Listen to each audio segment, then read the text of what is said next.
سلام به روی ماه خوش قلب ترینای خودم، فرشته های مهربونم. امیدوارم حال دلتون عالی باشه. عزیزای دلم، سحر هستم، راوی سرگذشت‌های شما در کانال جادوی داستان با سحر.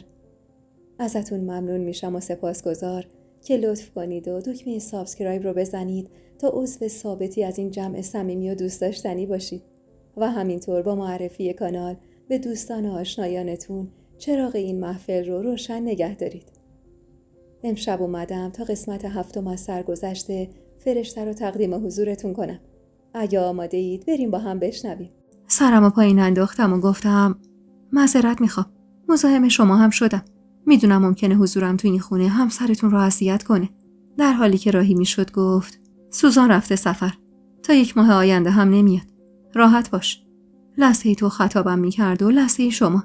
انگار تکلیفش با خودش روشن نبود. زیر لب تشکر کردم. بیرون که رفت و قدمای کوتاه به سمت اتاق رفتم. تمام تنم درد میکرد و بیشتر از اون درد حقارتی بود که تو بند تنم پیچیده بود. چشم رو هم گذاشتم و سعی کردم بخوابم. اما مگه خواب به چشمم میومد؟ همش تو فکر این بودم که اگه منصور پیداش بشه چی میشه؟ اصلا چطور میتونن عکس‌ها رو ازش بگیرن؟ معلوم نبود چقدر از اونا چاپ کرده و کجاها قرار داده و گذاشته که بتونن همه رو پیدا کنن و از بین ببرن. طرفای ظهر بود که تلفن خونه به صدا در اومد. کمی بعد صدای بلند مولود خانم به گوشم رسید که ازم میخواست تلفن بالا رو جواب بدم. با تعجب از جا بلند شدم. با فکر کردم به اینکه ممکنه منصور رو گیر آورده باشن، به سرعت به سمت تلفن دویدم. گوشی رو که برداشتم اما به جای شنیدن صدای مجید یا نریمان، صدای فریاد ستاره خانم به گوشم رسید. اولش که فقط جیغ میزد و فحشم میداد و من اصلا نمیدونستم این زن چشه و چرا اینقدر عصبانیه. کمی که آرومتر شد تازه فهمیدم خاک بر سر شده. من اگه دستم به تو برسه زنی که یه وقیح، به خدا با دستای خودم چالت میکنم. بدبخت، فاسقت هرچی عکس ازت داشته فرستاده در خونه. فکر کردی دیگه جایی توی این ده داری؟ اگه این عکس‌ها به دست آقا جونت برسه، این بار سر جمع کردن آبروی تو با ما معامله نمیکنه. این بار خودش وسط میدون ده جالت میکنه. تمام تنم یخ کرده بود از فکر عکسایی که به دست ستاره خانم رسیده بود. هر بار به عکسایی که به زور ازم گرفته بود فکر میکردم حالم بد و بدتر میشد. کاش مرده بودم و این روزا رو نمیدیدم. صدای جیغ و فریاد ستاره خانم هنوز قطع نشده بود، اما دست من دیگه انگار توان تحمل اون گوشی رو هم نداشت. بی اختیار تلفن از دستم افتاد. وحشت زده عقب رفتم. بلایی که ازش میترسیدم و کابوس تموم این سال هم بود بالاخره سرم اومده بود. با خودم گفتم از کجا معلوم عکس‌ها به دست آقا جون نرسیده باشه یا باقی مردم ده. شاید منصور فهمیده من حقیقتو به مجید و نریمان گفتم، واسه همین تهدیدشو عملی کرده. بیجون روی زمین افتادم و چنگی به موهام زدم. چی کار باید میکردم؟ چه خاکی باید بر سرم میریختم؟ این رسوایی رو چطور باید جمع میکردم؟ اصلا میشد جمعش کرد؟ اون عکس‌ها تو بدترین حالت ممکن ازم گرفته شده بود. وقتی 2 مرد معلوم الحال که اصلا حال طبیعی نداشتن افتاده بودم به جونم. تصویر صورتم تو تمام عکس‌ها مشخص بود. و تنی که لباس. آخ خدایا، این چه سرنوشت شومی بود که داشتم. این تقاص کدامین گناه بود که داشتم پس میدادم. انگار داشتم جون میدادم. صدای جیغ و فریاد ستاره خانم هنوز به گوشم میرسید و من حتی جون نداشتم اون تلفن لعنتی رو قطع کنم. نمیدونم چقدر گذشت که صدای قدم‌هایی به گوشم رسید و پشت بندش صدای وحشت زده مولود خانم. خاک بر سرم. چی شدی خانم جون؟ چرا افتادی اینجا؟ و سری جلو دوید. تلفنو که خیلی وقت بود قطع شده بود برداشت و گذاشت سر جاش. بعدم اومد و زیر بغلم و گرفت. رنگ به صورت ندارید خانم. الهی خدا مرگم بده. هی گفتم برم ببینم این زن عصبانی با این دختر بیچاره چی کار داشتا. ستاره خانم بود. درسته؟ حتی جون نداشتم زبون باز کنم و جوابشو بدم. فقط به این فکر می‌کردم که یعنی تقاصه چند تا دیدار اشتباه توی سن نوجوانی رو باید اینطوری پس میدادم. یعنی واقعا این حق من بود. مولود خانم در حالی که میگفت خدا مرگم بده. من جواب نریمان خانو چی بدم؟ 1000 جور سفارش شما رو کرده. کمک کرد روی مبلا بشینم. چشمام مدام از اشک رو خالی میشد. باید یه فکری میکردم. کاش زبونم لال میشد و حرفی به مجید نمیزدم. اصلا حرف زدنم چی داشت جز رسوایی بیشتر، تحقیر بیشتر. بیچارگی بیشتر. کاش لالمونی گرفته بودم. با یادآوری حرفای مجید فکری به سرم زد. مجید گفته بود اگه عکس‌ها دست کسی افتاد باید بری خودتو از بین ببری. آره، درستش همین بود. باید خودمو از بین می‌بردم. اینجوری تموم این دردا و رنجا تموم می‌شد. تموم کابوس‌ها و بیخوابی‌ها، تموم تحقیرها و کتک خوردن‌ها و ترس‌ها، همه از بین می‌رفت. کمی که حالم بهتر شد، ملوک خانم نگران گفت: خوبی دخترم؟ من برم یه سر به غذام بزنم ته نگیره. سری تکون دادم و خیالش رو راحت کردم که حالم خوبه. ملوک خانم که رفت از جا بلند شدم و با قدمای سوس سرکی به اطراف کشیدم. پله‌های منتهی به پشت بوم خونه درست در راستای پله‌های طبقه دوم بود. پا گذاشتم رو پله‌ها و به این فکر کردم که اگه بمیرم واکنش اعضای خانواده‌ام چی میشه. داداش رضا حتما مدت زیادی برام عزاداری میکرد. فرید خیلی بیتابی میکرد. کلی گریه میکرد و تو دلش منو سرزنش میکرد. آسیه اما شاید ناراحت میشد. ولی گریه و بیقراری شاید نه. آقام که شک نداشتم واسش زیاد مهم نبود. اما مامان حتما کل خودش رو سرزنش میکرد بابت سکوت تموم این سالهاش. سکوتی که منو به قهقرا کشونده بود. یه در آهنی با یه قفل بزرگ روبروم بود و یه اتاقک کوچیک 6 متری هم یه طرف دیگم بود. کلافه دور خودم چرخیدم. حتما کلید اون قفل جای همون اطراف بود. یعنی قاعدتاً باید اینطور می بود. فرش کوچیکی که توی اتاقک انداخته بودن و برداشتم و حدسم کاملا درست بود. یه کلید زرد رنگ زیر فرش بود. سری برش داشتم و بدون فکر قفل در رو باز کردم. نمیخواستم به عاقبت کارم فکر کنم تا یه وقت پشیمون بشم. پا به پشت بوم گذاشتم. باد سردی که به صورتم خورد باعث شد لرز به تنم بیفته. بی فکر به سمت لبه اونجا رفتم. از بالا که به پایین نگاه کردم واسه لحظه هول افتاد به دلم. سقف خونه تو هر دو طبقه بلند بود و من حدود 15 متر با زمین فاصله داشتم. شک نداشتم کسی از اون ارتفاع جون سالم به در نمی برد. نگاهی به زمین زیر پام انداختم و تصور کردم جسم خودم رو که روی کف زمین افتاده و غرق در اون مایه است. با این تصورات هول کردم. چنگی به موهام زدم و روی زمین نشستم و زدم زیر گریه. چی کار باید میکردم؟ از کی کمک میخواستم؟ اصلا کسی میتونست من کمک کنه؟ آره، شاید باید به داداش رضا میگفتم. شاید اون تنها کسی بود که میتونست کمکم کنه. ولی نه، اون مگه چقدر توان داشت؟ چطور میتونست جلوی عالم آدم بایسته و به من کمک کنه؟ بیجون از جا بلند شدم. دستمو به لبه پشت بوم گرفتم و به سختی بالا رفتم. تمام تن و بدنم میلرزید و ممکن بود هر لحظه حتی اگه نخوام از شدت لرزش زمین بخورم. سرم داشت گیج میرفت. حیاط بزرگ خونه روبروم بود و حس میکردم زمین و زمان داره دور سرم میچرخه که همون لحظه خدمه خونه دوید و در خونه رو باز کرد و کمی بعد ماشین سبز رنگ نریمان وارد حیاط شد. بعدم نمیومد جلوی چشمای مجید خودمو از بین ببرم تا عذاب وجدانش تا ابد همراش باشه. به سختی همون لبه نشستم و پاهامو آویزون کردم چون میترسیدم از شدت باد و لرزش بدنم هر لحظه زمین بخورم. ماشین هنوز وارد خونه نشده متوقف شد و خیلی زود هر دو در جلو باز شد و نریمان و مجید وحشت زده پیاده شدن. نمیدونم چطور منو دیده بودن، اما از همون بالا هم میتونستم ترس و وحشت رو تو چشم جفتشون ببینم که قبل از مجید نریمان وحشت زده داد زد: اون بالا چی کار میکنی؟ مجید پشت بندش فریاد زد: رفتی اون بالا چه غلطی کنی؟ یالا بیا پایین ببینم. میخوای یه شر و بدبختی دیگه بندازی گردنم؟ نمیدونی تولید بشه 100 تا صاحب پیدا میکنی؟ حقیق کنان گفتم: میخوام خلاص کنم خودمو تا شرم از سرت کم شه، تا بتونی جلوی در و همسایه و فامیل سرتو با افتخار بالا بگیری، تا لازم نباشه به دوست و دشمن توضیح بدی واسه چی عروست شب عروسی فرار کرده. اینا رو گفتم و از ترس اوق زدم. رو برگردوندم و سردا بالا آوردم. دروغ نبود اگه میگفتم به شدت پشیمون بودم از کاری که کرده بودم، اما غرورم قبول نمی‌کرد دست بکشم از این کار. دوباره صدای فریاد نریمان رو شنیدم که به تندی روی مجید میگفت: بسته مجید، خفه شو، برو گم شو تو ماشین، اینجا نباشی بهتره.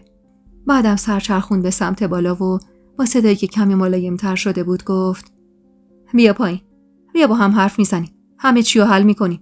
منصور که پیدا بشه دیگه هیچی تو رو تهدید نمیکنه. جیغ کشیدم و در حالی که به موهام چنگ مینداختم گفتم: اون عوضی کثیف عکس‌ها رو فرستاده در خونه پدری مجید. عکس دست ستاره خانومه. اصلا شاید به دست آقا جونم هم رسیده باشه. با گریه نالیدم: چطور برگردم؟ با چه رویی برگردم؟ وای که فکر اون عکس‌ها داشت دیوونم میکرد. انگار وزن یه سنگینی روی قلبم گذاشته بودن. کمی خم شدم و چنگی به قلبم زدم که مجید دست باچه از اون پایین گفت بیا پایین فرشته، بیا پایین. فکر کردی مرگ راه حل مشکله؟ خیره شدم بهش. خبری از نریمان نبود. با گریه گفتم تو که باید از خودت باشه مجید. شهر من از سرت کم میشه، میری یه زن ترگل برگل و آفتاب مهتاب ندیده میگیری. مجید با خشم گفت بیا پایین. جان من بیا پایین. من غلط کردم. شکر اضافه خوردم، همچین حرفی زدم. فرشته به خدا دستم بهت برسه، من میدونم و تو. بیا پایین حرف میزنی. به سختی از جا بلند شدم. چون دیگه تو تصمیمی که گرفته بودم مصمم بودم. مرگ تنها راه چاره درد من بود. این کارو من باید همون 5 سال پیش میکردم. نه حالا. بعدش منصور میتونست تا ابد اون عکس‌ها رو پخش کنه. چون دیگه فرشته ای نبود که از رفتن آبروش بترسه. چشم بستم و تو دلم گفتم تا 3 میشمرم و بعدش خلاص. و شروع کردم به شمردن. در حالی که چشمامو بسته بودم گفتم 1 2. مجید هنوز داشت فریاد میزد و التماسم میکرد بیام پایین. و من درست لحظه‌ای که شماره 3 رو گفتم و خواستم کار رو تموم کنم، یهو دستی مردونه چنگی انداخت به پلی برم و منو به سمت عقب کشید. جیغ کشیدم و تعادلم را از دست دادم. مرد زمین خورد و من درست کنارش افتادم روی زمین. از هیجان غلطی که داشتم میکردم تمام بدنم میلرزید. انگار تازه فهمیده بودم داشتم چه غلطی میکردم. نفسم بالا نمیومد. در عین حال که میلرزیدم کل تنم عرق کرده بود. وحشت زده به نریمان نگاه کردم. از جا بلند شد و دستی به آرنج دردناکش کشید. نیم نگاهی به هم انداخت و گفت این چه کاری بود داشتی میکردی؟ خوبی؟ چونم لرزید. چرا جلومو گرفتی؟ واسه چی نذاشتی تموم کنم این درد و رنجو؟ چرا لعنتی؟ از جا بلند شد و دستی به لباس خاکیش کشید. بعد دستشو به سمتم دراز کرد تا بلندم کنه. خیره شدم بهش. این مرد چرا اینقدر به هم بها میداد؟ چرا برعکس همه با هم رفتار میکرد؟ تو همین فکر و خیالا بودم که زمزمه کرد دستتو به هم بده، کمکت میکنم. با تردید دستمو جلو بردم. چون اونقدر بدنم سست بود که مطمئن بودم دیگه نمیتونم از سر جام پاشم. دستم که چفت دسته شد احساس کردم دلاشوبم کمی کمتر شد و آرومتر شدم. با قدرت منو به سمت بالا کشون و خیره شد تو صورتم و آهسته گفت کمکت میکنم تا بیگناهیت رو ثابت کنی. فقط باید تو این مسیر قوی باشی. قبوله؟ سوالی که تو سرم بود و به زبون آوردم. چرا میخوای کمکم کنی؟ این وسط چی به تو میرسه؟ بی توجه به سوالم گفت هوا سرده، رنگ به صورت نداری، بهتره بریم پایین. و اشاره‌ای به در پشت بوم کرد. اگه نمیتونی راه بری بگم مجید بیاد کمکت. بیجون گفتم میتونم. هرچند حتی اگر نمیتونستمم نمیگفتم، چون نمیخواستم مجید بهم کمک کنه. نریمان جلوتر از من و من با قدم‌های سوس پشت سرش از پله‌ها پایین رفتم. تو پاگرد اول بودیم که مجید رو دیدم. سری جلو اومد. اول فکر کردم میخواد برای پایین رفتن بهم کمک کنه. شاید عموشم همین فکر رو کرد که مانع نزدیک اومدنش نشد و برعکس چند پله پایین رفت تا مجید بهم نزدیک بشه. اما مجید هنوز نرسیده بهم دستشو بالا برد و سیلی محکمی نثارم کرد. آخی از درد گفتم و دستم رو روی صورتم گذاشتم. خدا رو شکر اون مدت اونقدر ازش کتک خورده بودم که دیگه شوکه نمی‌شدم از کتک زدنش. نریمان با غیظ برگشت و بازوی مجید رو گرفت و کشیدش کنار. با غصه سرمو پایین انداختم که مجید با حرص گفت جز درد سر هیچی نداری. ما از کار زندگی افتادیم تا پی مشکل تو بیفتیم، بعد تو نمایش واسمون را میندازی. جرأت داشتی قبل از اومدن ما خودتو مینداختی. نریمان با عصبانیت گفت بسه مجید، بسه. نمیتونی، خفه شو و برو گم شو. بذارش به حال خودش. بذار ببینم چه خاکی باید تو سرمون بریزیم. مجید خیره تو چشمام خطاب به عموش گفت گذاشتمش به حال خودش که انقدر وقیح شده. اگه روز اولی که برمیگشت به جای سازش میگرفتمش به باد کتک، وضع ما این نبود. نریمان که دید حریف مجید نمیشه بازوشو گرفت و کشون بردش سمت یکی از اتاقا. مدامم زیر لب بهش میگفت که اگه ساکت نشه و بخواد به رفتارش ادامه بده پا میذاره روی همه قول و قرارا.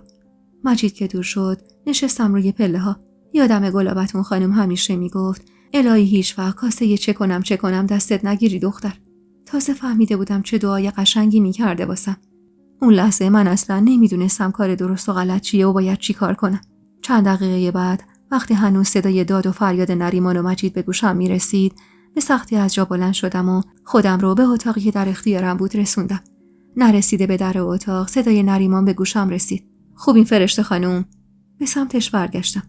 احتمالا خودش با دیدن چهره سارم به جواب سوالش رسید، چون اشاره‌ای به مبل سالن کرد و گفت میتونم چند دقیقه‌ای باهاتون حرف بزنم. سری تکون دادم و راهمو به سمت مبل کش کردم. نریمان روبروم نشست و بعد از مکث کوتاهی گفت نبودن. جمع کرده بودن و از اونجا رفته بودن. من از مغازه‌دارای اطرافشون سراغشون رو گرفتم. میگفتن 2-3 سالی هست جمع کردن و رفتن. خیلی گشتیم تا یکی رو پیدا کنیم که ازشون آدرس خونه یا آدرس محل کار جدیدشون رو داشته باشه. اما نشد. من به کمی زمان نیاز دارم برای پیدا کردنشون. دوباره سیل اشکم روونه شد و گفتم پیدا شدنشون دیگه دردی از من دوا نمی‌کنه. آبروم تو اون ده رفته. مجید و خانواده‌اش تشنه جون منن. خانواده خودم هم چشم دیدنمو ندارن. نریمان کلافه گفت به هر حال نمیشه این آدما رو به حال خودشون گذاشت. اگر اذیت نمیشی میخوام خودت بهم بگی. این مرد دقیقاً چه کینه‌ای از شما داره؟ خیره شدم به یه نقطه و گفتم من هر چی میدونم از تعریفای نصف نیمه مادرمه و حرفایی که تو این سالها از زبون آقام شنیدم و طعنه‌هایی که منصور بارم میکرد. مادرم هیچ وقت دوست نداشت کل ماجرا رو واسه دختراش تعریف کنه و به قول خودش پدرشون رو بیشتر از این از چشمشون بندازه. گویا حدوداً حوالی 7-8 سال پیش، زمانی که ما هنوز اینجا تو شهر زندگی میکردیم، آقام که برای خرید میره سمت بازار، اونجا زنی به اسم همیرا رو میبینه. زنی که هم شوهر داشته، هم دختر و پسر بزرگ. آقای منم آدم سربراهی نبوده. یه سری اختلاف مادرم هم داشته. در نهایت همه اینا دست به دست هم میده تا با همیرا رابطه صمیمانه‌ای برقرار کنه. همیرا هم از طرف شوهرش کمبودای زیادی تو زندگی داشته. انگار شوهرش مرد زورگو و بی محبتی بوده. آقای منم زبون باز. اونقدر میره و میاد و زبون میریزه که همیرا چشم می‌بنده رو شوهر و دختر و پسر بزرگش و دل میده به دل آقا. رابطه‌شون مدتی طول میکشه. حتی یه اتاق اجاره میکنن واسه وعده‌های مخفیانه‌شون. بعد مدتی پسر بزرگتر همیرا متوجه ماجرا میشه. مدتی زاغ سیاه مادرش رو چوب میزنه. بعدم که آدرس ما رو پیدا میکنه و میاد با نوچه‌هاش آقامو میبرن توی سوله و تا جون داره میزننش. آخر سرم قصد جونش رو میکنن. اما از بخت و اقبال خوش آقا جون سر به زنگا پیداشون میکنه و اونو از دستشون نجات میده. گویا بعد از اون ماجرا پسرای همیرا کی نمیکنن تا انتقام غلطی که آقام کرده رو از یکی از دختراش بگیرن. منصور میگفت قصدشون از اول آسیه بوده، چون از زبان همیرا شنیده بودن که آقام بین دختراش آسیه رو جور دیگه‌ای دوست داره. حتی وقتی فهمیدن عباس رفته خواستگاری آسیه، منصور میره و به هر ترفندی هست میشه شاگرد عباس تا کم کم آسیه رو با زبون چرب و نرمش بکشونه دنبال خودش رو رسواش کنه. اما من ساده ی احمق میخورم به تورشون و خیلی زودتر از چیزی که فکرشو میکردن وادادم و تو سکوت سرمو پایین انداختم که نریمان با ملایمت گفت ببخشید اینو میگم، اما میتونم بپرسم اون عکس‌ها چطور عکسایی بودن؟ با این حرفش سیل اشک هجوم آورد پشت پلکام و روونه گونم شد و در حالی که بغض اجازه نمیداد حرف بزنم یادم به عکس‌ها افتاد و احساس کردم دارم جون میدم. نریمان که حال خرابم دید از جا بلند شد. نگران نباشید، من تا جایی که در توانم باشه همه چیزو درست میکنم. با مجیدم حرف زدم. بهتره برگردیده. بهش سپردم جلوی خانواده‌اش ازتون حمایت کنه. با بغض گفتم به نظرتون این کارو میکنه؟ با قاطعیت گفت من بخوام میکنه. شما نگران این موضوع نباشید. فعلا مدتی رو به من زمان بدید تا ببینم چه کاری از دستم برمیاد. ازش تشکر کردم چون واقعا مدیونش بودم. تا شب دیگه مجیدو ندیدم. ملوک خانم نهار و شام رو آورد اتاقم. منم میلی به بیرون رفتن نداشتم. آخر شب که شو ضربه‌ای به در اتاق خورد و قبل از اینکه من بخوام چیزی بگم مجید وارد اتاق شد. سری رو سریمو سر کردم.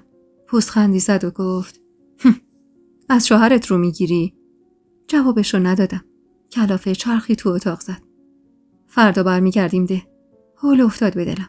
برگشتم بده یعنی مواجه شدم با ستاره خانومی که شک نداشتم منتظر بود تا برگردم تا وسط اون حیاط چالم کنه. مجید کمی دست کرد. من ضمانت میدم که مادرم کاری باهات نداشته باشه. خودم هم دیگه کاری باهات ندارم. میشم یه استو شناسنامت. تو هم رضایت میدی که زن بگیرم. با چشمای خیس از اشک نگاش کردم. چی میتونستم بگم وقتی خودم هم حقو بهش میدادم؟ سخت بود زندگی کردم با دختر بی آبرویی مثل من. واسه همین گفتم باشه، هر کاری میخوای بکن، منم خدایی دارم. یه روز که مشخص شد بیگناه بودم، اون وقت شاید پشیمون بشی از رفتاری که امروز با هم داشتی. به سمت در رفت، دستش رو روی دستگیره گذاشت و به تلخی گفت حتما یه غلطی کردی که تصمیم گرفتن بین 3 تا خواهر تو رو بی آبرو کنن. وگرنه آسیا و فریده زن شوهردار بودن. اگه میخواستن آقات رسوا بشه، اونا گزینه بهتری برای این انتقام بودن. اینو گفت و از اتاق رفت بیرون. تو دلم گفتم شایدم حق با اونه. شایدم خطای من باعث شده به این حال و روز بیفتم. اون شب تا خود صبح خواب به چشمم نیومد. همش چهره کریه منصور و برادرش میومد جلوی چشمم. دلهره و اضطراب دست از سرم بر نمی داشت. هر بار به ازدواج مجدد مجید فکر می کردم قلبم مچاله می شد.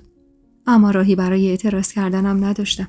فردای اون روز صبح زود وسایلمو جمع کردم و لباس پوشیده با کیفم پایین رفتم. ملوک خانم تازه از خواب بیدار شده بود. با دیدن من لبخند پرمهری زد. خوبی دخترم؟ میخوای برات گلگاف زبون دم کنم؟ رنگ به صورت نداری مادر. خواستم جواب بدم که صدای نریمان به گوشم رسید. براشون دم کن ملوک. صبحونه هم نیمرو بذار لطفا. برای بین راهشونم حتما واسهشون غذا بذار. شرمنده گفتم راضی به زحمتشون نیستم. صندلی میز ناهارخوری رو کنار کشید و با کمی فاصله ازم نشست. ملوک خانم که سرش گرم کارش شد، نریمان پاکتی رو به سمتم گرفت و آهسته گفت این برای شماست. با تعجب گفتم این چیه؟ یه مقدار پوله. میدونم ممکنه وقتی برگردیده شرایط خوبی نداشته باشید. این پول یه قرض از طرف من. هر وقت تونستید بهم پس بدید. گفتم من نیازی ندارم. خودم اونقدر رو دارم. و خواستم پاکت رو به سمتش بگیرم که سری مانع شد. بذارید تو کیفتون. نیازی هم نیست کسی متوجه بشه. تشکر کردم و پول و شرمسار تو کیفم گذاشتم. با ورود مجید به آشپزخونه کمی خودم رو جمع و جور کردم و رو سریمو جلوتر کشیدم. مجید نگاه بدی به هم انداخت و روبروم نشست و با طعنه گفت اول صبحی گل میگید گل میشنافید. نریمان اخ میکرد. کم مزخرف بگو بچه. قول و قرارایی که با هم داشتیم یادت نره. من هر زمان بتونم سری به ده میزنم. مجید بی حوصله سری تکون داد و از همونجا از نریمان خداحافظی کرد.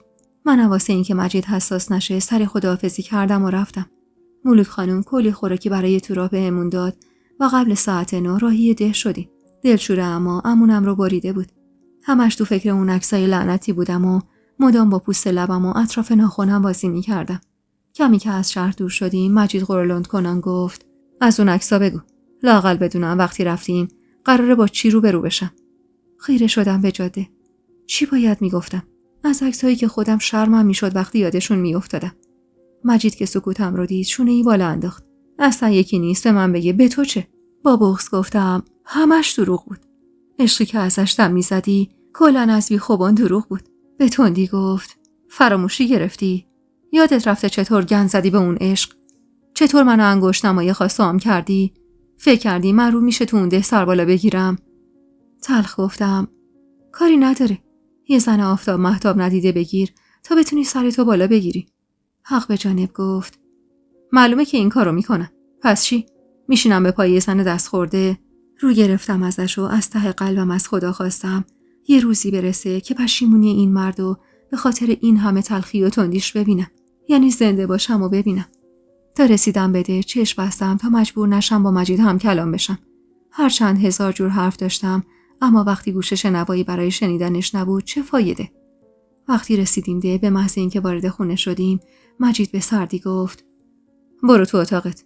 درم روی کسی باز نکن تا من با مادرم حرف بزنم. باشه یه آرومی گفتم و راهی اتاقم شدم. بخاری اتاق رو روشن کردم و چسبیدم بهش و سعی کردم نشنوم صدای داد و فریادای بیرونو.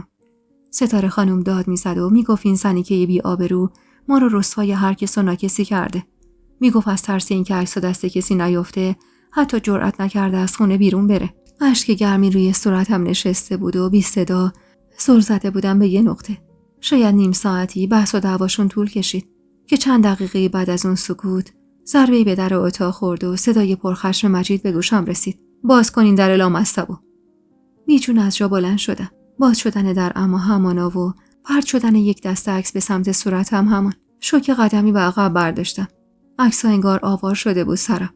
خیره شدم به کف زمین، به عکسایی که سند بی‌آبرویی بود، به دختری با لباس عروس که اسیر دو مرد بیرحم شده بود، به لبخندای مصنوعی صورتم، به اشکی که روی صورتم روون بود. صدای گرفته و دلخور مجید به گوشم رسید. اینا هم دروغه، این خنده ها دروغه. هیچی نگفتم و فقط خیره شدم به تصویر صورتم. هر آدم عاقلی با دیدن عکس‌ها میفهمید اون لبخند زورکی و از سر اجباره. البته اگر نمیخواست بفهمه، هزاری هم توجیه میکردم، فایده ای نداشت. آهی از ته دل کشیدم و چشم بستم که مجید با قاطعیت گفت خودتو آماده کن فرشته. میخوام تو مجلس خواستگاریم شرکت کنی. اینو گفت و درو بست و منو تنها با اون عکسای کذایی تنها گذاشت. روی زمین نشستم و عکس‌ها رو یکی یکی برداشتم. دستش کردم و به سمت بخاری نفتی رفتم و حالا دونه بدون عکس‌ها رو به شعله‌های آتیش سپردم و از ته قلبم آرزو کردم روزی این آتیش رو به جون منصور و برادرش بندازم. چند روز بعد از برگشتنمون به ده بود و من داشتم طبق دستور ستاره خانم سبزی خورد می‌کردم که در خونه زده شد. آبجی مجید به سمت در رفت و خیلی زود صدای رضا به گوشم رسید که داشت سراغم و از اون می‌گرفت. هیجان زده از جا بلند شدم. کل دستام و زیر ناخنم سبز بود. سری دستمو با گوشه دامنم پاک کردم و به سمت در حیاط رفتم. اما در کمال ناباوری دیدم که ریحان درو بسته بود. واسه همین با تعجب گفتم داداشم کجا رفت؟ با دیدنم اخ می‌کرد و گفت مادرم خونه نیست. تأکید کرده حق نداری با کسی حرف بزنی. زورم به هر کسی که نمی‌رسید، به این دختر زبون دراز بقیخ که می‌رسید. بازوشو گرفتم و هلش دادم یه طرف و با خشم گفتم من زندانی شما نیستم. گم شو برو کنار. و در حیاطو باز کردم. ریحان خواست اعتراض کنه که نگاه تندی بهش انداختم. برو رد کارت وگرنه میزنم یه بلایی سرت میارم. فوشی نثارم کرد و با فاصله ازم لبه باغچه نشست. رضا که هنوز دم در بود با دیدنم لبخندی زد. خوبی فرشته؟ خواهر شوهرت گفت خونه نیستی. تعارفش کردم بیا داخل و به آن با صدای بلندی گفتم خواهر شوهرم حرف مفت زیاد میزنه داداش. شما بیا تو. داداش رضا مؤدب وارد حیاط شد. بازوشو گرفتم و با غصه گفتم دلم واسه تنگ شده بود. چرا زودتر نیومدی؟ رضا کلافه چنگی به موهاش زد و با صدایی که فقط خودم بشنوم گفت شرایط خوبی نداشتم و بعد صداشو اونقدری پایین آورد که انگار داشت پش میزد و گفت بریم اتاقت بهتر نیست؟ سری تکون دادم و راهنماییش کردم سمت اتاق که ریحان با حرص گفت فرشته میدونی که اگه مجید بفهمه چی میشه؟ رضا به تندی گفت چی میشه خانم؟ این که من اومدم دیدن خواهرم چه ایرادی داره؟ بی‌حوصله گفتم ولش کن داداش بیا بریم تو. رضا در حالی که زیر لب حرفایی میزد وارد اتاق شد، اما با دیدن دیوارهای دود گرفته و اتاق تاریک و نمورم اخمش تو هم رفت و گفت این اتاق توئه فرشته؟ تو اینجا زندگی میکنی؟ لبخند تلخی زدم. از سرم هم زیاده داداش. به قول مجید همین که زندم باید روزی 1000 مرتبه خدا رو شکر کنم. داداش رضا با اخمایی در هم روی زمین نشست و بعد از سکوت کوتاهی گفت دارم برمیگردم شهر. بغض کرده نزدیکش نشستم. همین که رضا ده بود قوت قلبی بود برام. با آقا جون حرف زدم. خیلی هم حرف زدم. خیلی تلاش کردم راضیش کنم مجیدو مجبور کنه واسط خونه یه سبا بگیره، اما نشد. نتونستم. لب گزیدم و سرمو پایین انداختم.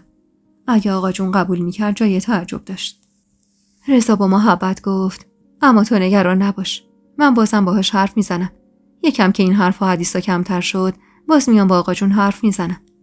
زیر لب ازش تشکر کردم. رضا بعد از کلی دست کردن گفت نمیخوای با هم حرف بزنی؟ نمیخوای ماجرا رو واسم بگی؟ دیروز رفتم سراغ مجید. میگفت باهاش حرف زدی. میگفت دنبال اونیه که این بلا رو سرت آورده. چشمام تر شد و بغض نشست تو گلو. نمیخواستم داداش رضامو درگیر مشکلاتم کنم. مخصوصاً که حل این مشکل از توان داداشم خارج بود. نریمان با اون دک و پوزش هنوز نتونسته بود منصور رو پیدا کنه. اون وقت داداش بیچاره من که جای خود داشت. آهی از ته دل کشیدم و گفتم مجید خودش حلش میکنه داداش. نمیخوام تو رو هم درگیر کنم. یعنی اینقدر غریبه شدیم با هم. لبخند تلخی زدم. غریبه نشدیم داداش. اما ماجرا خیلی پیچیده تر از اون چیزیه که فکر میکنی. مجید و عموش دنبالشن تا ببینیم چی میشه. تو از خودت بگو داداش. هنوز نمیخوای سم بگیری؟ خیره شد بهم و با محبت عمیق که همیشه نسبت بهم داشت گفت فرشته جان، اگه زندگی تو این خونه و با این شرایط برات سخته طلاق بگیر. من خودم همه طوره حمایتت میکنم. میدونستم این حرفا از سر محبت میزنه. من اگر طلاق میگرفتم و به داداشم پناه میبردم، آقا جون دیگه داداشم رو حمایت نمیکرد. منم مطلقا نمیخواستم به رضا آسیب بزنم. نمیخواستم آینده‌شو خراب کنم. لبخندی تصنعی زدم و گفتم نه داداش، به اندازه کافی اسمم سر زبونا هست. نمیخوام با طلاق گرفتنم دوباره جنجال را بندازم. اون وقت این زندگی. راضی هستی ازش؟ آهی کشیدم و گفتم بالاخره منم خدایی دارم. یه روز بیگناهی منم ثابت میشه داداش. شاید اون روز مجیدم به خطاش پی برد و تونستم باهاش زندگیمو از نو بسازم. رضا خواست مقداری پول بهم بده که دستش رو رد کردم و گفتم دارم داداش، به خدا پول دارم. نیازی هم بهش ندارم. میخوام یه مدت بمونم خونه، سرم به زندگیم باشه، بلکه مجید از خر شیطون پیاده بشه. قصه منو هم نخور قربونت برم. برو پی زندگیت. همین که به فکرم بودی و اومدی دیدنم دنیای ارزش داره. رضا سری تکون داد و از جا بلند شد. آبجی فرید سلامت و رسون. خیلی دلش تنگ شده بود برات. اما میدونی که شرایطو. فرو رفتم تو آغوشش. کاش میتونستم همراهش برم. اما رفتنم فقط زندگی رضا رو خراب میکرد. آینده‌شو میسوزون. رضا بوسه‌ای به سرم زد و گفت مراقب خودت باش فرشته. هر بار بیام ده بهت سر میزنم. تو هم که شماره منو داری. مدیونی اگه مشکلی داشته باشی و بهم نگی. خیالشو راحت کردم که هر زمان نیاز به کمکش داشتم بهش خبر بدم. و بعد با جیگری سوخته راهیش کردم. چند روز بعد از رفتن رضا بود که موقع کشیدن ناهار زنگ تلفن به صدا در اومد. بشقاب غذامو تو سینی گذاشتم تا ببرم تو اتاقم که ستاره خانم با تندی صدام کرد. بیا تلفن باهات کار داره. با خودم گفتم حتما رضاست. چون جز اون کسی منو یادش نبود. با شوق از جا بلند شدم و تلفنو برداشتم و هیجان زده گفتم سلام داداش. اما به جای شنیدن صدای پرمهر داداشم صدای مردونه‌ای به گوشم رسید. سلام فرشته خانم. لب گسیدم و گفتم ببخشید. فکر کردم داداش رضامه. طوری شده خبری از منصور گرفتید؟ ستاره خانم داشت از فاصله کمی خیره نگاه میکرد. واسه همین مجبور بودم آهسته حرف بزنم. نریمان مکسی کرد و گفت دنبال اون موضوع هستم. نگران نباشید. از زیر سنگم شده پیداشون میکنم. اما الان تماس گرفتم حالتون رو بپرسم. میخواستم مطمئن بشم بعد از برگشت بده مشکلی براتون پیش نیومده. آروم گفتم من خوبم. خیلی ممنون از لطفتون. مشکلی هم ندارم. همه چیز خوبه. مطمئن باشم اگر کسی اون اطرافه که نمیتونید درست حرف بزنید کافیه بگید راحت نیستید. سری گفتم نه، من واقعا مشکلی ندارم. ازتون خیلی ممنونم. نمیدونم این لطف شما رو چطور باید جبران کنم. نیازی به جبران نیست. من بازم باهاتون تماس میگیرم تا خیالم بابت اونجا راحت بشه. آخر ساله و کارم یکم به هم گره خورده. امکان اومدن به ده رو ندارم. اما خیالتون راحت باشه دورا دور. حواسم بهتون هست. ازش تشکر کردم و تلفن رو گذاشتم که ستاره خانم با غیظ گفت فقط خدا عالمه که از تو به این مرد چی رسیده که اینقدر هوا تو داره. برو خدا رو شکر کن. فعلا دستمون زیر سنگ نریمانه. بی جواب گذاشتمش و به سمت اتاقم رفتم. زمستون سخت و سرد اون سال رو به پایان بود و من کنج اون خونه تو همون اتاق دوده گرفته داشتم زندگیمو میکردم. فراموش شده بودم. انگار همه فراموشم کرده بودن. دیگه واسه هیچ کس مهم نبود فرشته ی بیچاره داره کنج اون خونه میپوسه. رضا از وقتی رفته بود شهر دیگه خبری ازش نبود و کل کارای خونه هم رو دوش من بود. از پختن غذا گرفته تا شستن ظرف و لباسا و جارو کردن و گردگیری کردن و هر کاری که ستاره خانم امر میکرد. منم بدون کلامی حرف فقط کارا رو انجام میدادم و سعی میکردم حاشیه‌ای نسازم که باعث درد سرم بشه. چون اونقدر روح و روان و جسمم خسته بود که حوصله هیچ جنجال و بحثی رو نداشتم. با خودم میگفتم سرگرم کارای خونه بشم بهتره. لااقل کمتر فکر و خیال میکنم. سال نو شده بود و هوای خوش بهاری آدمو سرمست میکرد. وقتی که ستاره خانم با شوق خبر داد که یه دختر آفتاب مهتاب ندیده واسه مجید در نظر گرفته. اینو وقتی داشتم به لباسای کثیف مجید چنگ میزدم بهم گفت. وایساد بالا سرم و با غرور گفت خیلی زود عروس نو میاد به این خونه. عروسی که لایق بچم باشه. که لبخند به لب بچم بیاره. جلوی چشمت میفرستمشون به هجله. باید بشینی و شاهد شب هجله شوهرت باشی. تلخ نگاش کردم و چنگی به لباس تو دستم زدم و با غصه گفتم مبارکش باشه. ستاره خانم با غرور گفت واسه شاخ شمشادم 3 روز و 3 شب عروسی میگیرم. تو مراسم خواستگاریم باید باشی، چون میخوام همه بدونن که مجید با رضایت زن اولش میخواد زن بگیره. لبامو به هم فشردم و با شیء ضعیفی گفتم، اما تمام جونم میلرزید. مجید شوهر نبود. تو اون مدت حتی ذره‌ای نرم نشده بود. حتی با اینکه دیده بود من تو اون چند ماه دست از پا خطا نکردم یا حتی پام را از خونه بیرون نذاشتم، اما بازم نرم نشده بود و حتی ذره‌ای از مواضعش کوتاه نیومده بود. تو اون مدت تندی دیدم و سکوت کردم. تلخی دیدم و نادیده گرفتم. تحقیر شدم و چشم بستم. اما هوو داشتن واسه هر زنی سنگین بود. حتی زنی به بیچارگی فرشته. لباسای شسته رو گذاشتم تو حوض آبکشی کردم. باید خونه رو تمیز می‌کردم. به هر حال عروس نو داشت به خونه میومد. ستاره خانم که انگار تا اشک منو در نمی آورد ولکن نبود، پوزخندی زد و روی تخت کنار حیاط نشست و گفت: مجید اصرار داره عروس نو رو به خونه خودش ببره. همون خونه‌ای که تو لایقش نبودی. چنگی به لباسا زدم و کل خشممو سر اون لباسا خالی کردم. کاش میتونستم همون لباسا رو محکم بکوبم تو صورت ستاره خانم. کاش میتونستم کل خشممو رو سرشون فریاد بزنم. دستمو مشت کردم و با حرص گفتم: باشه ستاره خانم، هر کاری میخواید واسه عروس تازه بکنید. فقط دست از سر من بردارید. ستاره خانم با همون غرور بلند شد و گفت: فردا شب خواستگاریه. یه دستی به سر و صورتت بکش، نمیخوام بیشتر از این حرفی پشتمون باشه. جوابشو ندادم. هرچند دلم میخواست فریاد بزنم. اون شب تا دیر وقت بیدار بودم. صدای موتور ماشین مجید که به گوشم رسید، با عجله بیرون رفتم. خودمم نمیدونستم واسه چی دارم میرم سراغش. اصلا حرف زدم با مردی که چشم و گوشش رو بسته بود مگه فایده ای داشت؟ ولی با خودم گفتم این آخرین باره. میرم التماسش میکنم تا یه فرصت دیگه بهم بده. اینجوری لااقل بعدها حسرت نمیخورم که میتونستم کاری بکنم و نکردم. مجید تازه داشت از ماشین پیاده میشد وقتی سعد راهش شدم. یه بلوز و دامن روشن تنم بود. کمیم با موچین ابروهامو مرتب کرده بودم تا رنگ و روم باز بشه. امید واهی داشتم که شاید بتونم دل مجیدو ببرم. مجید با دیدنم اخ میکرد. چی شده؟ اینجا چی کار میکنی؟ انگار کلمات رو گم کرده بودم. با احتیاط جلو رفتم و با صدای آرومی گفتم: میخواستم باهات حرف بزنم. بی‌حوصله گفت: خب بفرما، حرف بزن. دست با چه نگاهی به اطراف انداختم. اینجا نمیشه بریم تو اتاق؟ جلوتر از من به سمت اتاق رفت. وقتی دید همونجا ایستادم با غیظ گفت: بیا دیگه، مگه نمیخواستی حرف بزنی؟ سری دنبالش رفتم. دلم خوش شد. با خودم گفتم هر جور شده امشب تو اتاق نگهش میدارم. در اتاقو که بستم چند تا نفس عمیق کشیدم تا به خودم مسلط بشم. بعد با قدمای کوتاه به سمتش رفتم. طبق معمول همیشه داشون لعنتی رو دود میکرد. نزدیکش شدم. اونقدر نزدیک که گرمای تنش رو حس میکردم. البته که دیگه این گذشته دوستش نداشتم. اما مجبور بودم خودم رو تو دلش جا کنم. یعنی اگه جا میکردم خوب زندگیم راحت تر میشد. تموم جونم میلرزید. دست دراز کردم و دکمه بالای لباسش رو بستم. با خودم گفتم مجید یه روز عاشق من بوده. آرزوش بود یه بار، فقط یه بار منو ببوسه. حتما میتونستم خامش کنم. با هیجان دستشو گرفتم و زمزمه کردم: امشب اینجا بمون. دلم خیلی واسه تنگ شده. خیره نگام کرد. از سکوتش سوء استفاده کردم و چسبیدم تو بغلش. قلبم تون تون میزد و کل تنم داغ شده بود.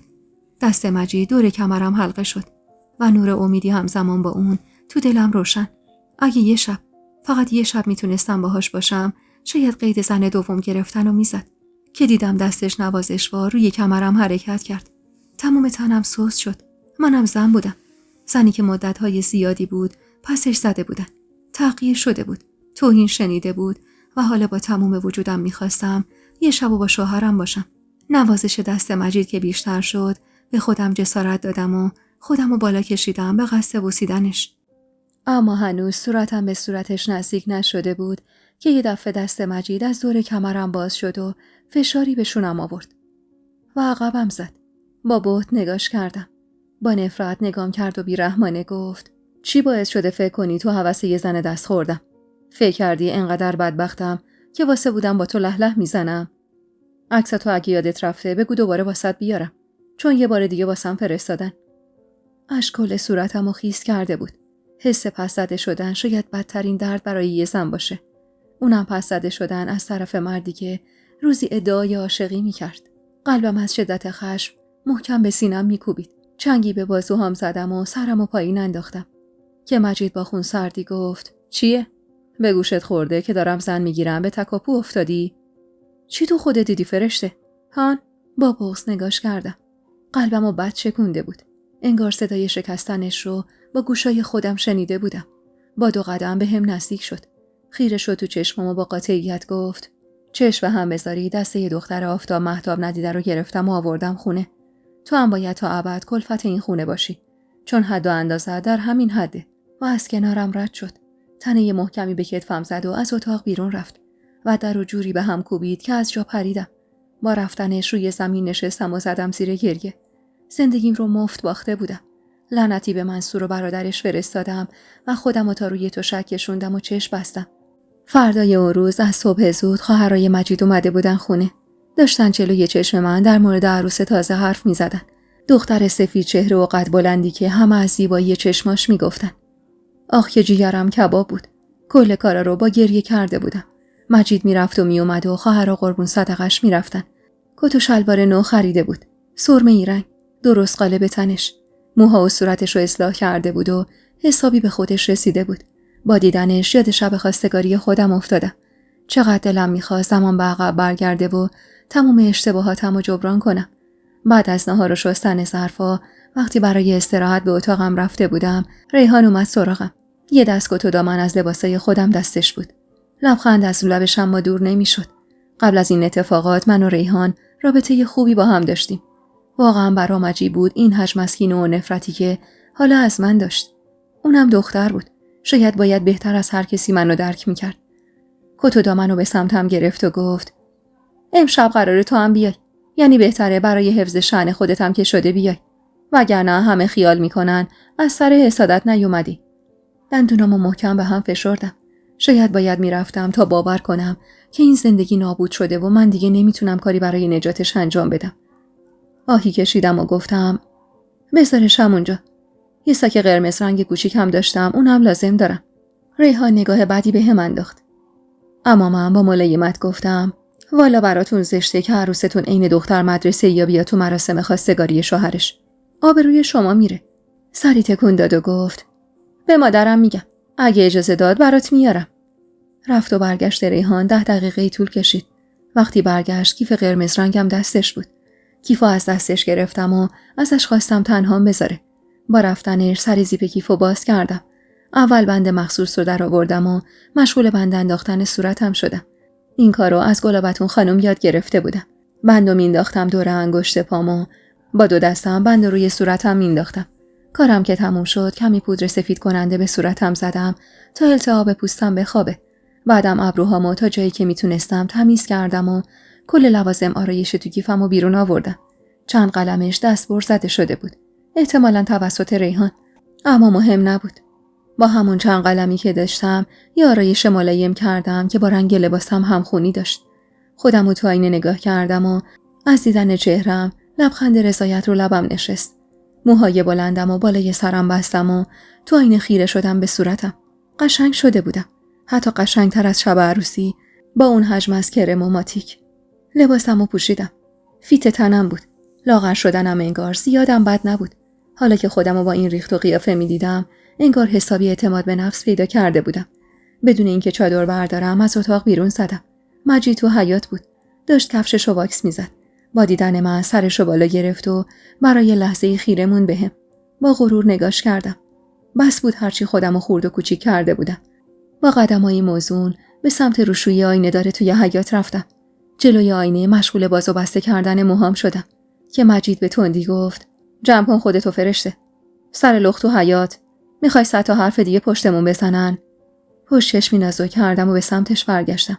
خودمو زده بودم به درد بیاری و با ناز گفتم خوب شدم آقا مجید. این سر و ریخ واسه شب خواستگاری شوهر مناسبه؟ مجید کلافه به سمتم اومد. از خشم کل صورتش قرمز شده بود. گفتم جمع کن خودتو فرشته. این لحن حرف زدن شبیه زنای خیابونیه. برای بار 1000م دلمو شکون. اما این بار به روی خودم نیوردم. رو سریمو روی موهام انداختم و گفتم اما قبلا نظر دیگه ای داشتی. میگفتی وقتی اینجوری حرف میزنی 1000 برابر بیشتر عاشقت میشم. تند گفت قبلا احمق بودم. خر بودم. نفهم بودم. نمیدونستم گیر چه مار 7 خطی افتادم. دستمو مشت کردم و نگاه تندی بهش انداختم و گفتم میرسه روزی که از تک تک این حرفا، از تک تک کارات پشیمون میشی مجید. روزی که میافتی به دست و پام تا ببخشمت. با تمسخر گفت کمتر فیلم ببین. بعدم برو آرایش تو کم کن. چادرم سرت کن. من با این وضعیت با خودم نمیبرمت. یالا 1 ساعت دیگه میریم. بدون اینکه جوابشو بدم به سمت اتاق رفتم. سر لجش اما به جای کم کردن آرایشم ماتیکمو غلیظ‌تر کردم و پشت پلکمو رنگی‌تر. از چهرم راضی بودم. نمیخواستم شبیه زنای ضعیف و شکست خورده باشم. نیم ساعتی تو اتاق نشستم تا صدای ستاره خانم به گوشم رسید که ازم میخواست از اتاق بیرون برم. چادر مشکی رنگمو برداشتم و رو سرم انداختم. کامل رو گرفتم و درست همونطوری که مجید میخواست از اتاق بیرون زدم. ستاره خانم با دیدنم اخ میکرد. بوی عطرت نیم ساعت جلوتر از خودت همه جا رو گرفته. ببینم آرایش صورت تو. پشت چشمی نازو کردم و بیشتر رو گرفتم. آقا مجید دیده. گفته همینجوری خوبه بیام. ستاره خانم که دم رفتنی نمیخواست بحث را بندازه، قرولند کنم به سمت ماشین شوهرش رفت. از منم خواست سوار ماشین اونا بشم. منم وقتی دیدم مجید داره با ماشین خودش میره، شونه بالا انداختم و گفتم زشته وقتی شوهرم داره با ماشین خودش میاد من با شما بیام. اینو گفتم و بدون اینکه فرصت مخالفت بهش بدم به سمت ماشین مجید رفتم و جلو کنارش نشستم. دست گل رز و جعبه شیرینی که برای خواستگاری خریده بودن عقب ماشین مجید بود. از درون داشتم آتیش میگرفتم، اما سعی میکردم ظاهرمو حفظ کنم. مجید بدون اینکه حرفی با هم بزنه حرکت کرد. کمی که از خونه دور شدیم با لحن سردی گفت آرایش تو کم کردی؟ صورتمو به سمت چرخوندم. اگه نگام کنی میفهمی. نیم نگاهی به هم انداخت و با دیدن صورت غرق آرایشم فوشی نثارم کرد. مرض داری؟ میخوای منو هرس بدی؟ رو گرفتم ازش و مثل خودش خونسر جوابشو دادم. نه، نمیخوام کسی رو هرس بدم. میخوام آبروی شوهرم حفظ بشه. الان من بدون آرایش با این چادر سنگین بیام تو مراسم، همه فکر میکنن آقا مجید از این مردای 100 سال قبله که به همه چیه زنشون ایراد میگیرن. اون وقت شاید به این راحتی یا بهت زن ندن. مجید دستمالی از جیبش در آورد و گفت کم کن اون ماتیک لامصبو. کاری نکن برات گردونم خونه. خندیدم. تلخ و با دلی خون. و دستمالو ازش گرفتم و گفتم کاش دلتو یه دله کنی مجید. اگه آرایش من اینقدر واسط مهمه، واسه چی میخوای بریزم بگیری؟ مجید، این راهی که میری دیگه برگشتی نداره. تهش تموم شدن این زندگیه. مجید اما با بیرحمی تموم گفت کدوم زندگی؟ چیه؟ خیال کردی بهت گفتم آرایشتو پاک کن یعنی عاشق و شیفتت شدم؟ نه جونم. من اگه بهت گفتم اون آرایش کوفتی رو پاک کنی فقط یه دلیل داره. نمیخوام بیشتر از این انگشت نمای خاص عام بشم. وگرنه تو اصلا بدون لباس برو تو خیابون. ذره‌ای واسه من مهم نیست. بی لباس تو رو که همه عالم و آدم دیدن. 4 نفر دیگه هم روش. دیگه نمیتونستم مقاومت کنم. اشک روی گونم نشست از تلخی کلامش. دستمو مشت کردم و رو گرفتم ازش تا گریه‌مو نبینه. تا رسیدن جلوی در خونه سید کلامی حرف نزدم. این مرد لحظه به لحظه منو از خودش بیزار و بیزارتر میکرد. چادرمو جلو کشیدم و جلوتر از مجید پیاده شدم و به سمت ستاره خانم رفتم. ستاره خانم اخ میکرد و گفت کنار خودم باش. زیاد نچسب مجید. ما آبرو داریم. زشت زن تو جمعی بچسبه به شوهرش. البته که تو این چیزا رو نمیفهمی. من باید یادت بدم. معلوم نیست مادرت چیا بهت یاد داده. دندونامو به هم فشردم و دوباره سکوت کردم. پدر مجید در زد و ریحان با شوق گفت انشالله همین امشب جواب بله رو میدن. ستاره خانم نیم نگاهی به من انداخت. معلومه که بله میدن. تو این قحطی شوهر کی رو پیدا میکنم بهتر از پسر من؟ الهی تصدقت بشم مادر. چادرمو جلوتر کشیدم تا کسی اشک چشممو نبینه. مدام خودمو سرزنش میکردم که نباید گریه کنم. نباید ضعف نشون بدم. در خونه رو مرد جوانی که بعدم فهمیدم برادر عروس جدید باز کرد و ما رو دعوت کرد داخل. دیوارهای اون خونه داشت به هم فشار می آورد. انگار صداها 1000 برابر شده بود و تو سرم پیچیده بود. تو همون حیا سلام و احوال پرسی با پدر و مادر و خواهر و برادر عروس کردیم و رفتیم داخل. سالن بزرگ خونه سید 2 تیکه بود. ما زنا به سمت قسمت کوچیک‌تر رفتیم و مردا تو مهمون خونه نشستن. با اشاره ستاره خانم نشستم کنارش و کمی چادرمو عقب کشیدم که مادر عروس که زنی محجبه و خنده رو بود با محبت گفت ماشاءالله به عروست ستاره خانم. از خانومی قشنگی چیزی کم نداره. ستاره خانم با صدای آرومی گفت قشنگی به چه کارش میاد وقتی پسر من حتی رغبت نمیکنه دست بزنه بهش. والا ما اگر اون مراسم مسخره رو انداختیم فقط واسه حفظ آبرو بود. شما که دیگه غریبه نیستید. قراره 4 صباح دیگه فامیل بشیم. خودتونم خوب میدونید این دختر چه رسوایی به بار آورده. مجید منم مرده. غیرت داره. غیرتش قبول نمیکنه همچین زنی رو. از طرفی بچم دل رحمه. نخواست این دختر بمونه خونه ی آقا جونش. میشناسی اون مردو که زندش نمیذاشت. گفت من عقدش میکنم، ولی همونجا قول گرفت که بعدش بره زن بگیره. گفت این دختر که واسه من زن نمیشه. ستاره خانم حرف میزد و منو هر لحظه بیشتر از قبل تحقیر میکرد و من از شدت حرص و خشم کم مونده بود فریاد بزنم. انگشتامو فرو کرده بودم تو گوشت دستم و مدام تو دلم با خودم حرف میزدم تا کمتر توهین و تحقیرای ستاره خانمو بشنوم. خلاصه که جلو خودش میگم بچه من حتی نوک انگشتش به این دختر نخورده. واسه همین ما جسارت کردیم و اومدیم خواستگاری سحر جان. عروس قشنگم نمیخواد چای بیاره. ما یه دل سیر ببینیمش. مادر سحر با محبت لبخندی زد و رو به دختر بزرگش گفت دخترم برو خواهرتو بگو بیاد. بعدم رو کرد به ستاره خانم. سحر من تحت قاری خونه است. خانومه، هنرمنده، سر به زیره. ماشاءالله از هر انگشتش یه هنر میریزه. بچم بخت و اقبال اولش خوب نبود. 3 سال قبل همین که با پسر قدسی خانم نامزد کرد، هنوز خطبه محرمیت بینشون جاری نشده بود که عادل بیچاره تصادف کرد و جنازه‌شو واسه مادرش آوردن. سحر منم بعد از اون جوفاشو کرد توی یک کفش که الا و بلا شوهر نمی‌کنم. وگرنه کم خواستگار نداشته تو این سالا. همه هم مجرد و پولدار. منتها دل دخترم راضی نبود. ما هم نمی‌خواستیم مجبورش کنیم. بعدها که شما پا پیش گذاشتید، فهمیدم دخترم دلش رضاست. دیگه این سریای قبل نگفت از اولش. واسه همین رضایت دادیم به این خواستگاری که البته شرط و شروطای خودمون رو هم داریم. با ورود عروس ظریف و زیبا با چادری سفید و لپای گل انداخته انگار خوشگم زد. این دختر برای هوو شدن زیادی قطر بود. به سختی آب دهنم و قورت دادم و نگاهمو ازش گرفتم که با لحن لبندی سلام کرد و سینی چای رو به سمت ستاره خانم گرفت. بی اختیار خیره شدم تو صورتش. انگار خدا برای خلقت این دختر زمان زیادی گذاشته بود. سینی چای رو که گرفت جلوم حس کردم این جنگ نابرابر رو بدجور باختم. مجید اگر چشمش به این دختر شاه پریون میافتاد مگه دیگه به من نگاه میکرد؟ هرچند همین الانشم نگام نمیکرد. با دست لرزون استکان چای رو برداشتم و زیر لب تشکر کردم. تموم تنم اما خیس عرق شده بود. حس میکردم وزن اون چادر لعنتی 10 برابر شده. انگار گردنم داشت میشکست. کلافه چادر رو پایین کشیدم. ستاره خانم با دیدن آرایش غلیظ چشمم نگاه بدی به هم انداخت. اما محلش ندادم. نفسم داشت به شماره میافتاد. صدای حرف زدن مردا رو میشنیدم.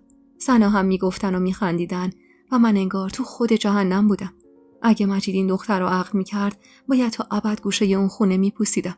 محال بود با وجود این دختر گوشه چشمی به من نشون بده. به منی که هنوز امید داشتم شاید بشه اون زندگی رو نجات داد. مادر سحر گلویی صاف کرد. خودتون میدونید کمتر کسی راضی میشه دخترش رو به مرد زندار شوهر بده.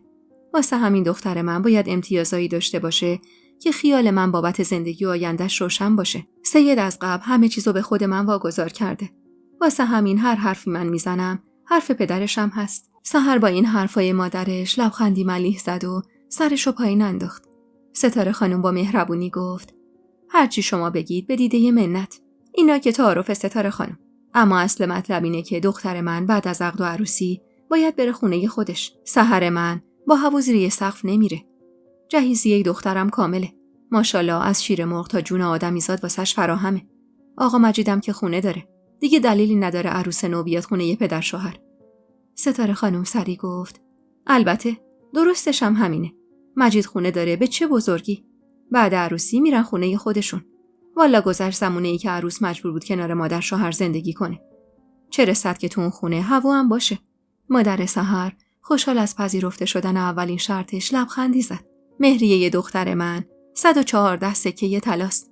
نه یه سکه کمتر نه یکی بیشتر. ستاره خانم نگاه درمونده‌ای به دخترش کرد و گفت والا حقیقتش در این مورد من نمیتونم تنهایی تصمیم بگیرم.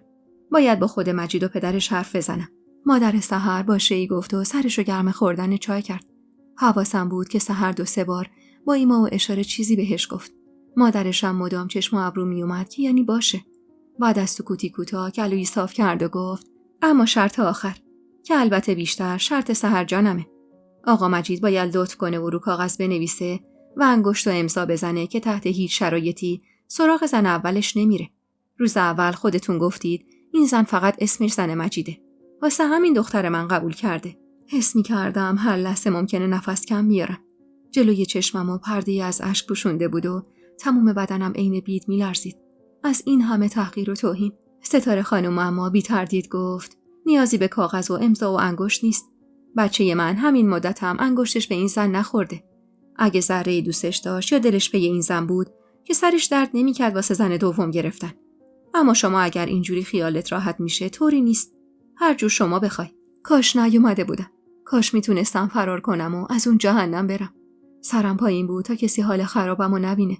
تو حال هوای خودم بودم و داشتم تو دلم برای بخت بدم گریه میکردم که ستاره خانم ضربه‌ای به بازوم زد. سحر جان میخواد باهات حرف بزنه. گیج و منگ سرمو بالا آوردم و سحر با ناز گفت امکانش هست چند دقیقه تو حیاط باهاتون حرف بزنم. این صدا حتی توجه من که زن بودم رو هم به خودش جلب میکرد. چه برسه به مجید که یه مرد بود. سست و بیجون بالاجبار از جا بلند شدم. ستاره خانم با تهدید نگام کرد. شک نداشتم اگر این مراسمو به هم میزدم ستاره خانم زندم نمیذاشت که البته خب منم راهی برای به هم زدن اون مراسم نداشتم. پشت سر سحر وارد حیاط خونشون شدم. کنار درخت لیمو روی تخت نشستم و خیره شدم به زمین. دستمالی که مجید برای پاک کردن ماتیک بهم داده بود هنوز تو مشتم بود. دلم میسوخت واسه خودم. واسه سادگی و حماقتی که تو بچگی کرده بودم و قرار بود تو ابد بابتش تاوان بدم. سحر با فاصله کمی ازم نشست و با ناز و اشوه گفت میتونم باهات راحت حرف بزنم؟ حتی نتونستم سرمو بالا بگیرم. میدونستم اگر کلمه ای حرف بزنم بغضم میشکنه و بیشتر از قبل تحقیر میشم. سری به نشونه مثبت تکون دادم و سعی کردم کمی خودمو جمع و جور کنم. دستی به چادرش کشید و گفت من میخوام بدونم واقعا شما و آقا مجید هیچ رابطه‌ای با هم ندارید؟ نگاه تندی بهش انداختم و گفتم تو چرا میخوای زن یه مرد زندار بشی؟ و بعد سر تا پاشو خوب نگاه کردم و ادامه دادم چیزی که کم نداری. به قول مادرت کل خواستگار مجرد داری. چی باعث شده که چشمت یه مرد زندار رو بگیره؟ رنگش به آنی پرید. سری رو گرفت ازم و با صدای لرزونی گفت من لازم نمیدونم به شما جواب پس بدم. با طعنه گفتم خب منم نیازی نمیبینم به تو جواب پس بدم. هرچی که هست من و مجید زن و شوهریم. چند سالم نامزد بودیم. همدیگر رو هم خیلی خوب میشناسیم. هر بحث و دلخوری هم بینمون باشه به مرور برطرف میشه. البته اگه پای زن دیگه‌ای چون تو به زندگیمون باز نشه. دستمال ماتیکی رو گرفتم سمتش و با غرور گفتم این دستمالو میبینی؟ اینو اومدنی مجید تو ماشین داد دستم. گفت آرایشمو کم کنم. مردی که رو آرایش یه زن حساس باشه یعنی دوستش داره. حالا عالم و آدم بگم بین ما جدایی افتاده. به هر حال من زنشم. تو هم بهتره زندگی تو روی خرابه‌های زندگی من نسازی. اینو گفتم و با حرص برگشتم سمت سالن. اما چنان شکی به دلم افتاده بود که بیا و ببین. مطمئن بودم این دختر یه ریگی به کفش داره. لرزش صداش، اصرارش برای ازدواج با یه مرد زندار. اونم وقتی خواستگار مجرد داشت.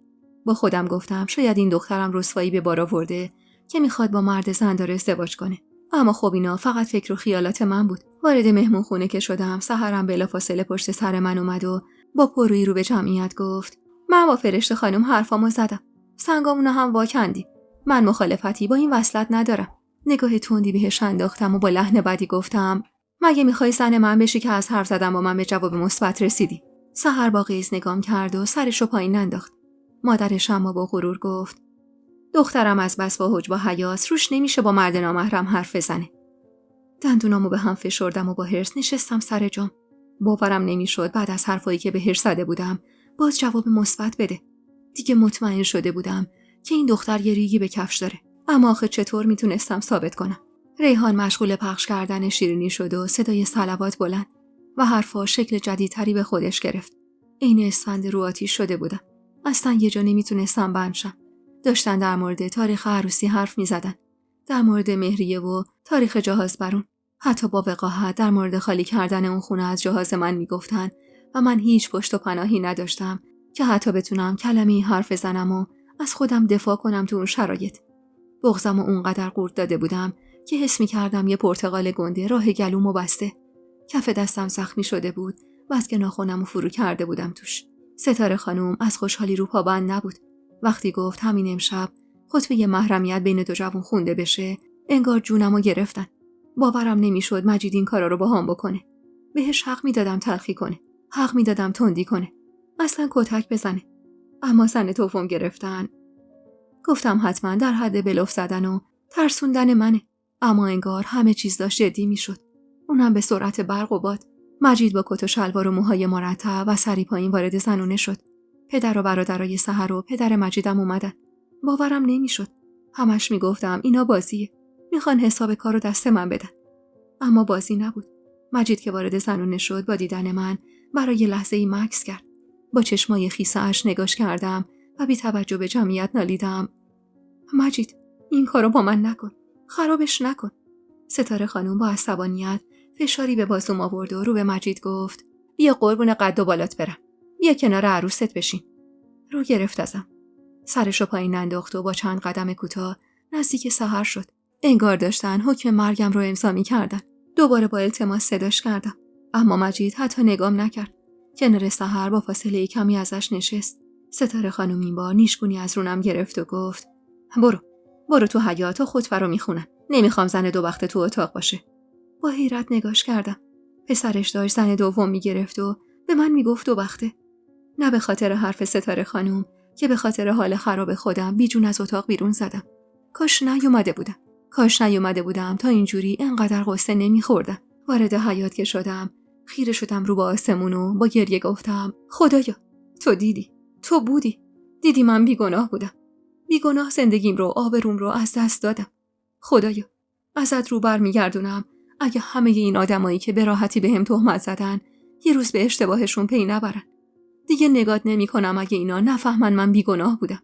گناه من چی بود؟ من تو بچگی یه خطایی کردم. آیا حق من این بود؟ و قلبمو تو مشتم گرفتم و رو زمین نشستم. چادرمو روی سرم کشیدم و با صدای بلندی زدم زیر گریه. صدای صلوات و دست که بلند شد فهمیدم خاک بر سر شدم. خطبه بینشون جاری شده بود و من رسما هوادار شده بودم. تن بیجونمو کشیدم روی تخت. انگار عزیزی از دست داده بودم. دستمو جلوی دهنم گرفته بودم تا صدام بالا نره. نفهمیدم چقدر گذشت که با شنیدن بوی سیگار سرمو بالا گرفتم. مجید با فاصله ازم کنار درخت ایستاده بود و اون لعنتی رو میکشید. با گریه خیره شدم بهش بدون اینکه کلامی حرف بزنم. اونم خیره بود بهم. بعد از سکوتی کوتاه سمسمه کردم: مبارکت باشه. به پای هم پیر بشید. و از جا بلند شدم و میخواستم برگردم خونه، تو همون اتاق دوده گرفته خودم. قدمی به سمت حیاط برداشتم که مجید با صدایی که حس میکردم نگرانی توش موج میزنه گفت: کجا میری؟ البته شایدم نگران نبود. شاید من میخواستم تو خیالم این مرد نگران جلوه بدم. آهی کشیدم و گفتم: میرم خونه. اینجا نفسم بالا نمیاد. زبونه یه درو کشیدم که صدای قدمای مجید به گوشم رسید. با خودم گفتم هنوز که چیزی نشده. اگر مجید پشیمون شده میتونه خطبه رو فسخ کنه. نه خانی رفته نه خانی اومده. واسه همین با التماس به سمتش برگشتم. چند قدم به هم نزدیک شده بود. با بغضی که داشت خفم میکرد نالیدم: مجید، این کارو نکن. یاد اون 4 سال نامزدی بیفت مجید. تو میدونی من گناهی نکردم. دروغی بهت نگفتم. ما میتونستیم از نو بسازیم. خواست جوابمو بده که در سالن باز شد و سحر با اشوه‌ای که انگار ذاتی بود گفت: آقا مجید، تشریف نمیاری داخل؟ مجید سری به نشونه افسوس تکون داد و سمسمه کرد: دیر شده فرشته. برا همه چی دیر شده. اینو گفت و رو گرفت ازم و به سمت سحر رفت. جیگرم آتیش گرفت وقتی دیدم درو براش نگه داشت تا اول سحر بره داخل و بعد خودش وارد سالن شد. دقیقاً رفتاری که تو نامزدی با من داشت. در حیاطو باز کردم و بیرون رفتم. اگه 1 دقیقه دیگه اونجا میموندم دق میکردم. به سمت خونه میرفتم. هرچند کلید نداشتم. سرم پایین بود و داشتم به وقت بعدم فکر میکردم. چادر رو هم تا روی پیشونیم کشیده بودم پایین تا کسی زن بیچاره‌ای که داشت باهاشو به زور روی زمین میکشید نشناسه. جلوی در که رسیدم اما تازه یادم اومد نمیتونم برم تو. مجید اونقدر سرش داغ بود که حتی حواسش نبود کلیدو بهم بده. حتما صورت سحر رو بعد از محرمیت دیده بود. حتما شیفته شده بود و موندن کنار اونو به اومدن دنبال زن بیچاره این من ترجیح داده بود. اونقدر ضعف داشتم که تکمو به در حیاط دادم و تو کوچه نشستم. کمتر از نیم ساعت بعدش با شنیدن صدای موتور ماشینی که داشت به سمتم می اومد نور امیدی تو دلم روشن شد. گفتم حتما مجید برگشته. حتما طاقت نیورده. لبخند بیجونی زدم و از جا بلند شدم. اما وقتی ماشین به هم رسید و درست جلوی پام نگه داشت، فهمیدم مجید بر نگشته. اونی که پشت فرمون نشسته بود مجید نبود، بلکه دوستای عزیز و مهربونم. یک دنیا ممنونم که تا پایان این قسمت همراه هم بودید و خوشحال میشم اگه نظراتتون رو در مورد این قسمت توی کامنت ها با ما به اشتراک بذارید.